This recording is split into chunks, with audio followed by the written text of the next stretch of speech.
When in 1994 I read Holy Blood, Holy Grail by Michael Bagan, Richard Lee, and Henry Lincoln, from the idea of the archetypal beginning, I dropped everything and set off to travel around France in search of a millennium-old mystery.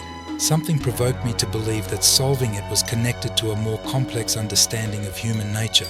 I began to read everything related to the Holy Grail and the Knights Templar, which directed my investigation towards ancient mythology, tarot, alchemy, and analytical psychology. Several books, including Foucault's Pendulum by Umberto Eco, guided my research. The Templar Revelation by Lynn Picknett, Moses and Monotheism by Freud, and Jung's theory of archetypes became my guiding stars in this research. I had to infiltrate libraries of secret societies in Paris to gather the missing pieces of the puzzle. My frequent visits to the Louvre intuitively led me towards one goal: to decipher the archetype of the hermaphrodite as the foundation of the dual human essence.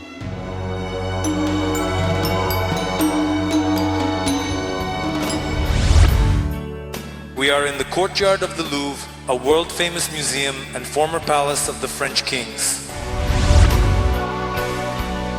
Behind me rises the statue of the Sun King, and a little further back stands the glass pyramid that crowns the main entrance of this gigantic structure built over nearly 800 years. The Louvre is a mythical place for those who perceive mythology as a source of archetypal energy. To all who are open to the message of tradition, the Louvre imparts its energy. Streams of people leave this museum every day with glowing faces and sparkling eyes. They believe they have touched the secrets of art.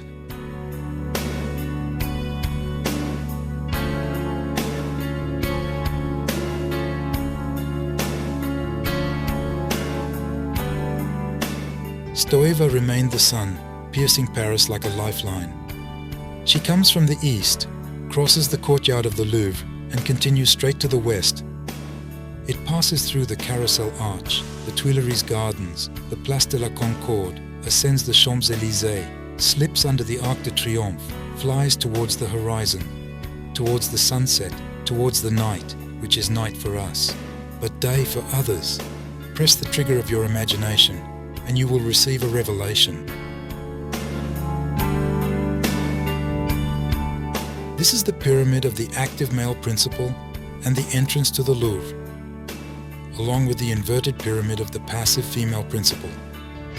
These two pyramids formulate the message that we will try to decipher in turn.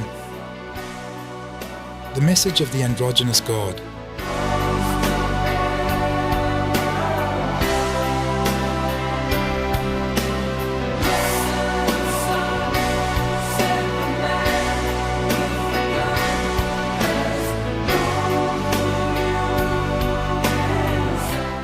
Imagine two pyramids, one on top of the other, making love. This is called the Shield of David, or the Star of David. Hardly any other message has caused more pain to humanity, and has been the reason for so much spilled blood, as the message of the double archetype. Two pyramids symbolize the male and female principles, and mark our path all the way to the throne room, where the Mona Lisa, the keeper of the secret, awaits us. The descent into the pyramid is initiatory. The pyramid is a tomb.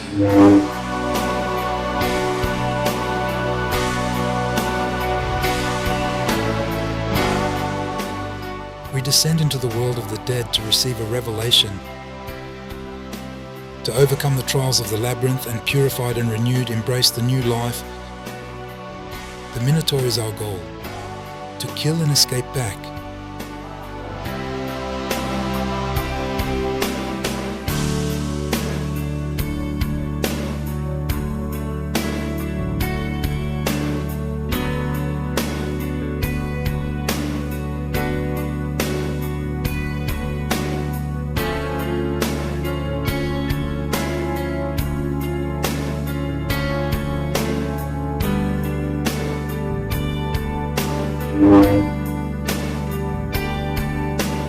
This is the hall with the caryatids. One statue, of course, is of a hermaphrodite, and it is here to show us that we are on the right path.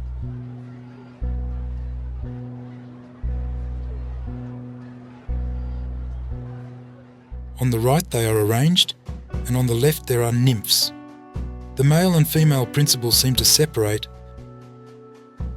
The thread that brought us here continues its path to see where it will lead us.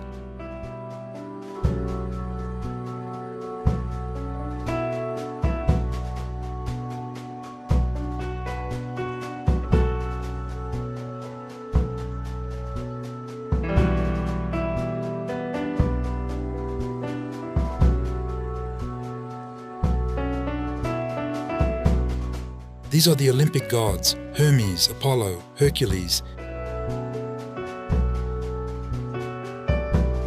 and the young Dionysus, in the embrace of strong.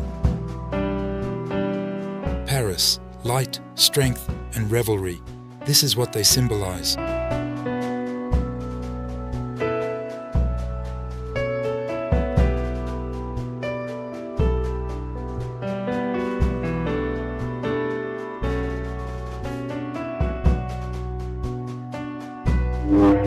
We are at the feet of the goddess of love.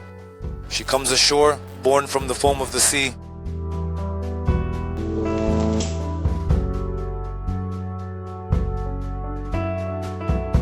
But which matrix can conceive and give birth on its own, even from Mediterranean foam?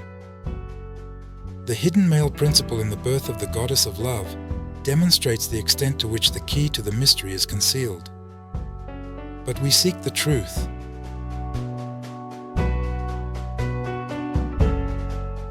Kronos castrated his father Uranus with the sky while he slept.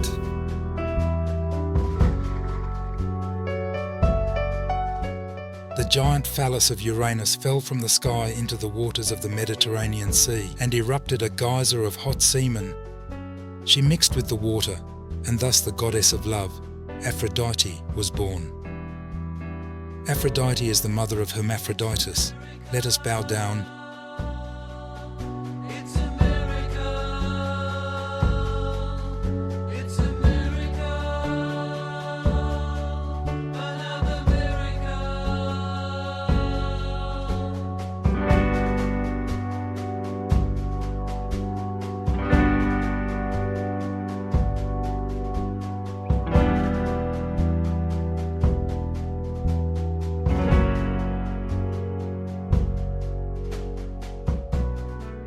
The Nike of Samothrace epitomizes the ancient idea of the unscrupulous exploitation of archetypes.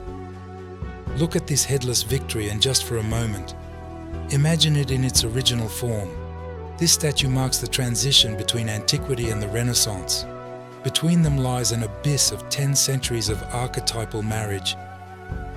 The torturous wandering in the labyrinth of the ancient message lasts long, until the men of the Renaissance rediscover the archetypes. The interest in love is the new credo of the Renaissance.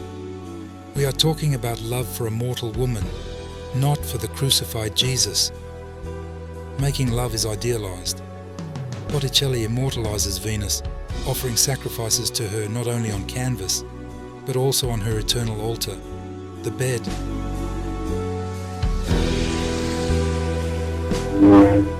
Sandro Botticelli was the first to show unthinkingly that one should not look for a way out in some chimerical notion of a god, but in concrete communion with the Olympian deities. Botticelli illustrated this approach to connecting with the archetype through these two frescoes, Venus and the Maiden, and Venus presents a young poet to the 7 muses.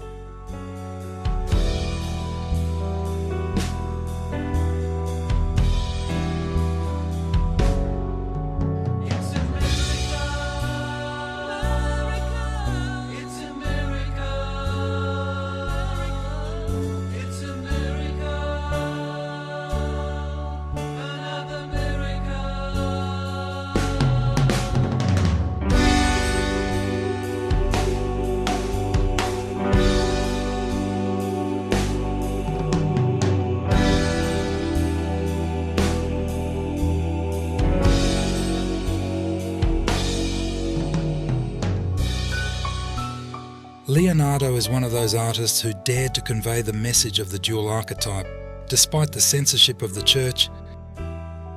Look at this devilish youth with shoulders rounded like a girl's and a finger pointed towards the sky in the name of God the Father. Who does he remind you of? With that seductive smile.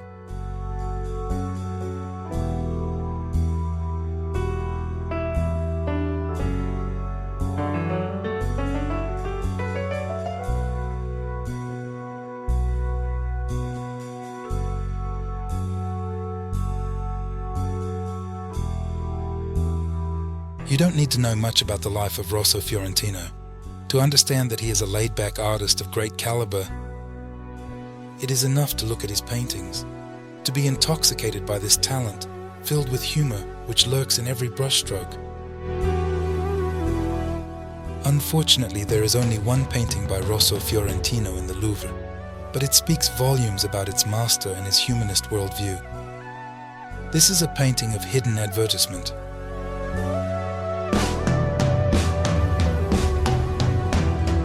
The Pietà is a painting that captivates at first glance because it is painted in a modern style, and the mannerism of Rosso is so theatrically unmarked that it makes you dizzy. Look at this maiden, spreading her long, wing-like arms across the entire panel, as if she wants to fly or grab you. A maiden much younger than the Christ lying in her lap, which naturally evokes erotic thoughts. The hermaphroditic tease here is represented through the images of Magdalene and Lazarus, the twins equally close favorites of the deity.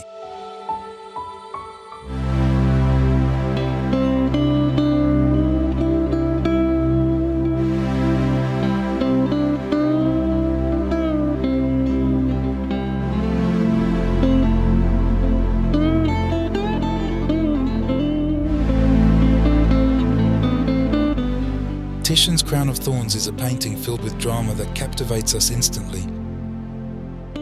Christ, bloodied in the center, is surrounded by his tormentors who mercilessly beat him with sticks. Look at this incredible Christ. His torso of an ancient wrestler impresses with the size of his muscles. But the maidenly shyness with which he clasps his knees paradoxically contrasts with the athletic body and head of a Hercules. The message of the great Titian leaves no doubt. Christ embodies the dual human nature, half man and half woman. Now, look at the executioner's rods with which they strike him. They occupy strange positions in space. If you continue them in your mind, they will give you the Shield of David,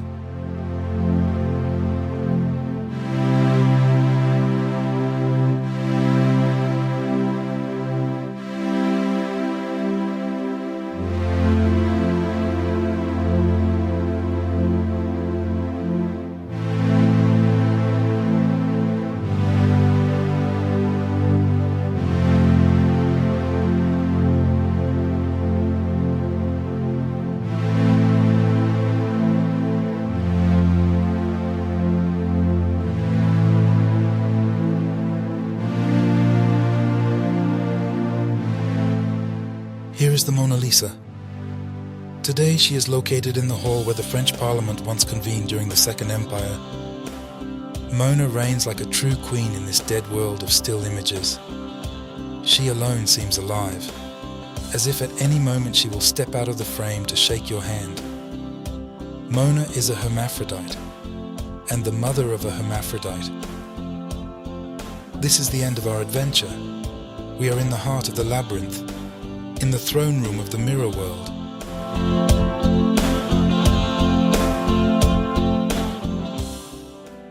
The queen is a minotaur and never takes her eyes off us.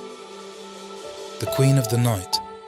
Mona is a mirror in which we see everything that we are, but we deny it, killing or taming the hermaphrodite within us.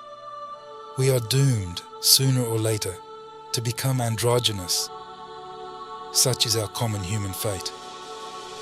To search in the darkness, to reach the light.